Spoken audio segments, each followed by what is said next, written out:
Captain Jim is probably one of the best out there now.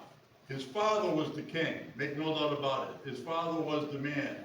Um, Kenny Whiting and I went to the Captain Bob's house, how many years ago, Kenny, and gave him his 70-pound fish for Kenny to do some repair work on the carving and the painting on it. The old man was a good fisherman. He lived in Boston, and when he first started, he used to sleep in the garage in Chatham so we could get out early in the morning. The guy that owned the garage let him sleep there for nothing. Captain Bob gave a lot of insight to Jimmy, and Jim knows how to fish the rivers as good as anybody out of the Chatham port. That being said, where do people come from that fish the rivers? As far away as Nantucket, Martha's Vineyard, and then the harbors of Chatham, Harwich, Bass River. All of those people go there. Why is the four rips at our rips, why are they so important? What's the big draw there?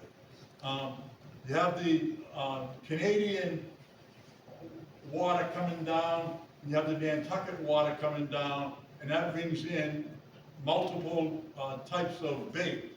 One of the things that we know for sure is there's probably more different baits at the rips in Chatham than any place I've ever seen. From sand eels being popular, squid being popular, those are big draws for big bass. And when I gave you the names of those four rips, one of the things that I think is important is, again, on these trips, if you've seen the dates and the times, a lot of them are 4:30 start times. Why do you think we're starting at 4:30? Tide, current, wind. Three big babies.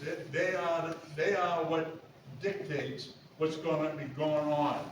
And years ago, we used to have a flyer that used to be on the table, and we never ran out of those flyers. It wasn't a big thing. And what they're talking about is current, wind. They are so important to the fishery, and they're so important to rips. When you first get to the rip, one of the things that I always look at is, are there any birds around? Birds are a telltale. If you see the birds, that means that there's bait there, that means that there's fish there. It all goes hand in hand. The other thing about getting out there at 4:30 is you might be one of the first boats out there, and as a result of that, you get your first shot at drifting some of those rips without a lot of interference and a lot of inexperience. There's an awful lot of people that fish the rips, especially some of the people in the smaller boats that don't have a heck of a lot of experience doing so, and as a result of that, they have a negative impact on all of us. All right, we talked about that. One of the things that I think is, if you think about it, is first of all, you always should enter the fishing area on the slack water side of the rip. And when I say the rip, you know that's the bubbling up of the water from below, and that's what generates the bait activity. And the bait activity is the key to all fishing in the rips, in my opinion. One of the things that I know Franny Miller uses a lot is an umbrella rig.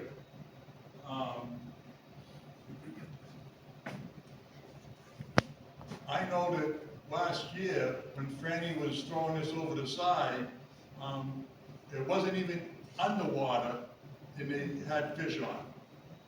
All right, this is an umbrella rig.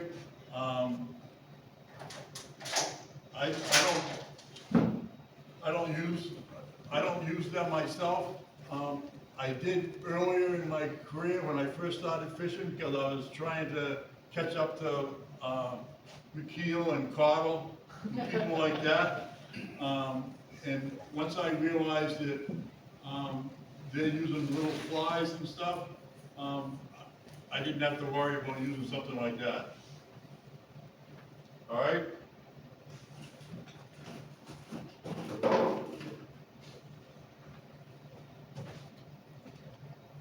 This is dynamite. This is dynamite in the Ripton channel. Same thing.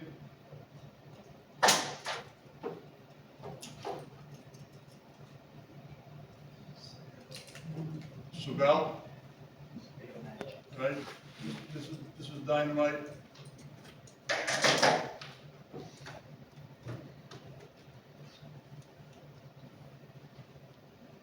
What do all these have in common? They all look like squid.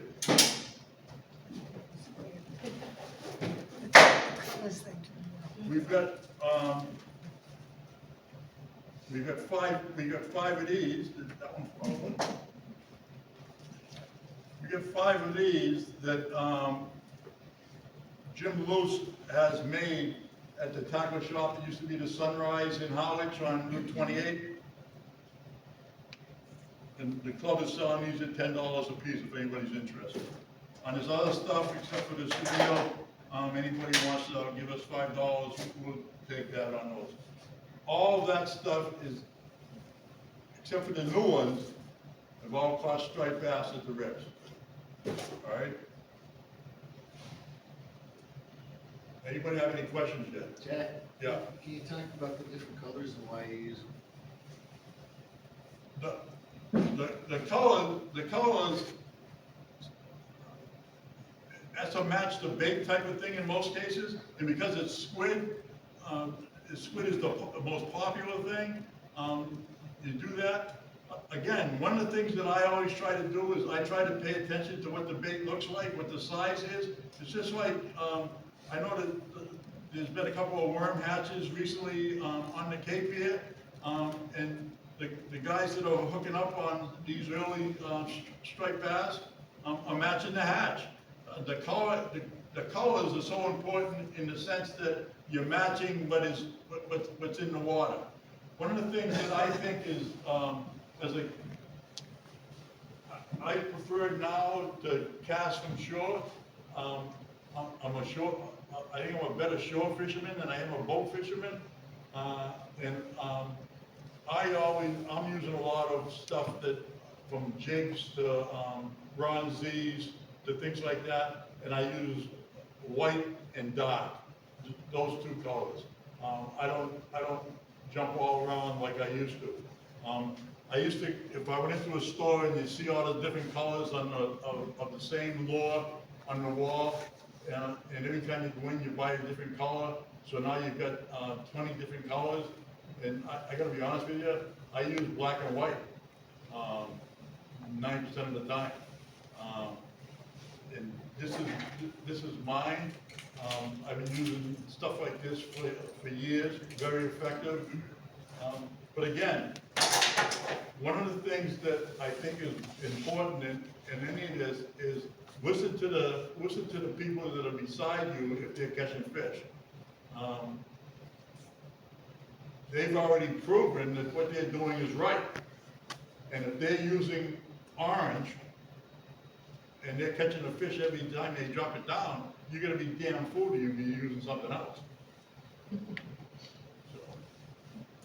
So Jack, Yeah. on the loose strip, so controlling mono, wire, It'd be probably 50-pound mono.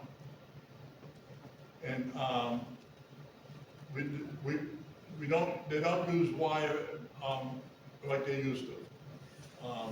It's all braid stuff now, and he runs along the rip, and you can see the waves out. You want your lure, or I want mine, in the second wave is my preference. One of the problems now is I can't see the darn thing, so I'm not sure where it is. So I have to try to see how much line I've got out. And sometimes I'll say to whoever's running the rudder, can you tell me where my lure is? Can you tell me where my lure is? Because I want to be in that second wave, and I want to be like 6 to 8 inches underwater. And that way you also, one of the things I enjoy the most out of fishing is seeing the explosion of the fish hitting the lure. I like that better than landing it sometimes. Goes to just 1 or 2 ounces? Yes. Yeah. This might be 2.5 or 3. And I take the back hook off. And the reason I took the back hook off instead of the middle is it doesn't seem to affect the motion of the lure in the water. Again, it's important to watch what's going on in the water.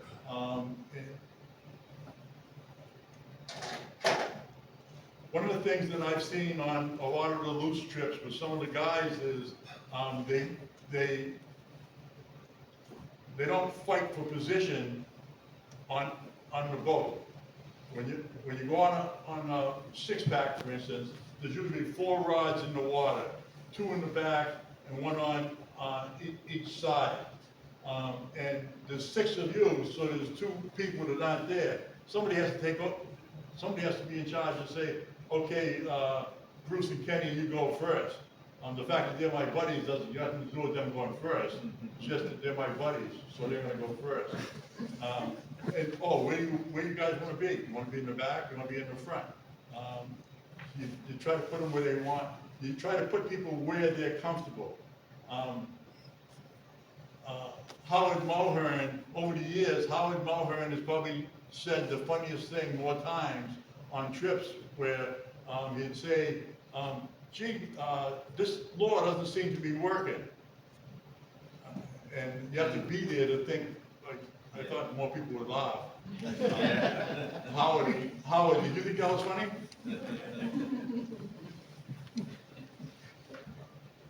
All right. So when you say be aware of the position on the loose trips, are you saying that because he's running along the rip and maybe one side of the boat is better than the other as far as access to the rips, or what? No.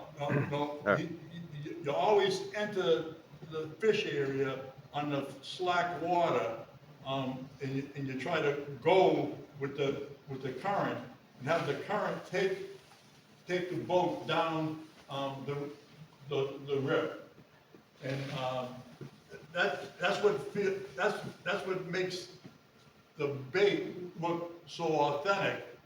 Is that it's moving the same way the water's moving, and that's so important. When we talk about the tide and the current, I mean, I don't know about you, but sometimes when I've cast and the water's running left to right, and I cast out here, where the hell should my lure come in? I would think it should be down here sometimes, and because of current, it might be trying to go the other way. If the current is stronger than the tide, so there's a lot to be paying attention to. It's where you are in the tide. Again, when we talk about the early starts on these trips, the reason the early starts is because that's when the tide is high going towards low. All right? It's high going towards low. And that's the best time to be on the water, in most fisher people's opinion. If anybody wants to disagree with that, What you were saying is, we went out at 4:30, and we caught fish until the sun came up. when the sun comes up, the fish don't move for some reason. My neighbor saw me with all the fish and said, I wanna go. He said, I don't wanna go early, I wanna go at 9 o'clock. He came home the next day, 0. Mhm. And I said to him, I told you, but he said, I don't get up there, Larry. I said, then you don't catch fish. But I mean, it's working. I mean, you're there. I mean, sometimes the sun comes up and the fish disappear. Why, I don't know. It might be the lightning or light, whatever it is. It's where the tide is.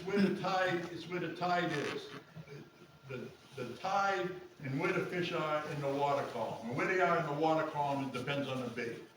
One of the things, again, about the Monomoy rips, which is so important, is when I talk about that Canadian water coming down, meeting the Nantucket water coming across, that brings in all different baits. One of the things that the rips are also famous for here is the variety of baits available.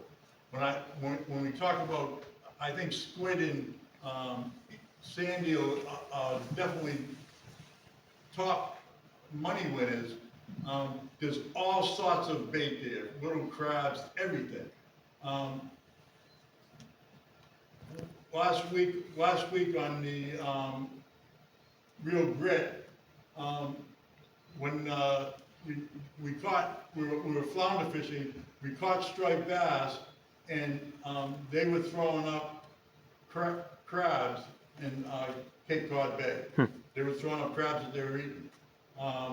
And so that's a sign to me. I'm not a rocket scientist, but I can figure it out. And if I was fishing myself, I would have went to a crab presentation because obviously that was a winner. The sand eel, the squid, the top bait for this particular area, in my opinion. One of the other things that's interesting is, if you see, we used to see hairball. Hairball is a 6-pack charter out of Falmouth that Kenny Whiting and Bruce McLeod and Bob Moore and I used to go on. We used to go out on the back of Martha's Vineyard, and the captain would cut up 100 Menhaden and be throwing them over the back, and we'd be with our lines out going along. He's over at, we've seen him the last few years over at Monomoy Rips. What does that tell you? That tells me that they're going to come from Falmouth, which is an hour ride, 50 minutes anyway, and the gas they spend to go to Monomoy to put their people on fish. It doesn't take an hour to get there on the loose trips, though, right? Because he's going out of Harwich, yeah. He goes out of Harwich. It takes 15 minutes, and if you haven't been on a loose trip, I guarantee you that when you go, you're going to go by the biggest flock of birds working. You always say, well, everybody says when the birds are there, the fish are there. He never stops at that first bird activity. He always goes to the second, third area. And what he wants to do is any other boats that come out, let them stop there. And his philosophy is that it's usually smaller fish. But that's been contradicted by other 6-pack guys over my career. One of the other things that I used to do a lot years ago was out of Ryder Cove. You go to Ryder Cove, you give them $20, they'd bring you out to Monomoy, drop you off. You could fish there, and when they dropped you off, they'd say 2 hours, 3 hours, 4 hours, how long are you going to be here? You'd say 4 hours, and they'd come back and get you after 4 hours. I used to always walk away from everybody else, so I'd have the whole beach to myself. Again, you want to cast into the second or third wave and move it slowly and, that was usually effective. All right? Anything Jack, else? when you were talking about going over the rips, you got the water going over a hump. Is he going over the hump or is he going parallel with the hump? Parallel. Parallel. Yeah, you want the boat to try to be in the flat water so that your line and your bait is in the, so-called strike zone. On the downhill side? Yes. Not the other part. Right. And usually, when I say there was always two guys in the back, one of the other things is, the guys in the back fish with their rods maybe at, straight out. The guys on the side, will draw, they call it, sweeping the floor. You draw your, lure towards you and then back, towards you and then back. So that, it's a more effective, more realistic. If they go out, when we go out on loose, it's usually we are always targeting striper, but there are other species out there in the rips, yeah? There's all types of fish there. A few years ago, Jay Pavick, put together a fluke trip on the striper. And, 6 of us went out, and we went out, we turned the corner, on Monomoy. All the seals were on the beach, we turned them, we could see the seals, but we were a little farther out. And we were kicking the daylights out of a nice fluke. And I guess, Billy, the mate, and, Captain Jim must have been saying to themselves, oh my God, we gotta fillet this stuff. And they said, okay, that's enough fluking today. And we went back to the bass. They were happy, some of the six-pack guys were happy when the bass went to, one fish. Less work for them. To be honest with you, sometimes I don't care if we take a fish home. What I wanna do is catch 25 or 30, and try to get a bigger one. You always want to try to get a bigger one. One of the things that disappoints me the most in all of this stuff, all this environmental stuff, is the fact that if I caught a state record striped bass tomorrow morning, I can't weigh it in. Mm-hmm. Right? Right? You can't weigh it in because we can only keep a fish that's 28 to 31. And when we say 31, not 31, under 31, not to exceed 31. What the heck do you really want that fish for? You weigh it or not? This way, please. Jack, do you think the loose trips are good for novices and for younger people to get out on and experience the rips? Yeah, yeah. I think that if you haven't caught a fish, I guarantee you catch a fish on the loose trip, unless you are just trying to prove me wrong. Because they're gonna be into the fish. They're gonna be into the fish, and it's a good experience. It's a good experience. I don't agree with all the stuff that's going on in the environment today. I gotta hang up on some stuff that I'm too damn old to worry about, but I worry about it anyway, on the fishery. I'm against taking photos, unless you're ready to take a photo. You know, I take scales for the state. I got my jackknife in my pocket. I got my envelopes in my pocket. I got my pen in my pocket. So when I bend down, I put my thumb in the mouth, I hold the fish still, I scrape off 6 or 7 scales, take my ruler out, measure it. Oh, it's only 48 inches. And I let it go. All right, One question, does he supply the equipment, or you bring your own? he supplies everything. He supplies everything. Yeah. He does a good job, he's gonna put you on fish. He tries to be his father sometimes as far as, oh, what are you doing? You're doing that wrong, get real, do this, do that. You know, I always look at it as, I'm there to catch fish, I'm there to learn.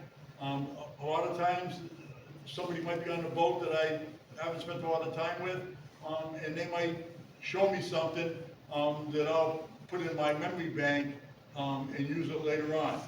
I mean, how many people in this room have caught a fish less than 2 feet from shore? Less than 2 feet? Okay, 5, 6, 7. Why? Because the rest of you probably don't realize that you can catch a fish 1 or 2 feet from shore. And especially if you're doing early morning or night fishing. Bruce and I were out in Martha's Vineyard at the Derby, I don't know, 8 or 10 years ago, longer than that maybe. And I saw a fish break to my left and to Bruce's left. I yelled, Bruce, cast at the beach, cast right off the beach. He cast off the beach and I think it was a second place fish for the day. And the fish was feeding on something right at the water's edge. So that's a learning experience. If you can learn something every time you go, you're going to be a better fisherman. If you know that the guy or the woman sitting next to you is an experienced person and they know what they're talking about and they have something to offer, take it. I was a cop for 35 years, all right? My ears were big. My eyes were big at that time. Why?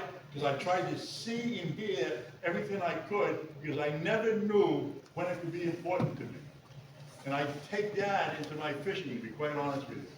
I pay attention to everything because I don't know what the hell might be a separator for me. Jack, Give me an edge. Gretchen's got a question to wrap up. Well, or just to say, Jack, all your valuable, I've learned so much from you, thank you. I've been on many of these loose trips. I think this is my 5th summer going out with Jim on those trips. And if you haven't been on one, what I find, everything, I reiterate everything Jack said, but what's great is you see the fish strike in the rip. There's nothing like it. I mean, it's really, there's other things that are equally exciting about fishing, but it's a very unique experience to go to that place. And if you've not done it, I'd recommend it. And it's fun being out on the salties. It's how I became a member of this club and gotten to know people, so. One of the other things that, with Gretchen saying that you see the strike, one of the things that, whenever I see the strike, I'm always amazed when I get the fish in, because when I saw the strike, I thought it was a hell of a lot bigger than it was. Once I got it in. When we talk about these trips, the best lesson I can give you is to go with somebody like Luz, who's going to put you on fish. He's a little rough with his talking sometimes, but he's going to put you on fish. And what do we have as the club? On June 8th, our first trip, there's one opening. Now, I'm going on that trip. I've called 5 or 6 people that I thought would go with me, and they turned me down. So I'm never gonna speak to them again. But there's one opening on, June 8th. The June 9th trip is full. Now, there's 2 trips with, what the hell is it, 12? There's 11 people from the club going out on the first 2 trips. So that should tell you that there is interest. The third one is 4 openings, June 22nd, 3 openings on June 23rd, 2 openings on July 22nd, 5 openings on July 23rd. August 9th is full. September 6th is 5 openings, and September 7th is 4 openings. Now, the ones that are full show you that there's a couple in the beginning and a couple in the end. Some of the people that have been out before and experienced pick their slots. These dates are open. You can register tonight when you get home, and you'll learn a hell of a lot more on one boat trip by paying attention to what's going on around you. And when it's your turn to get that rod, be up there and be ready to go. And if somebody else is snoozing, they're losing and you're taking their spot. So, any other questions?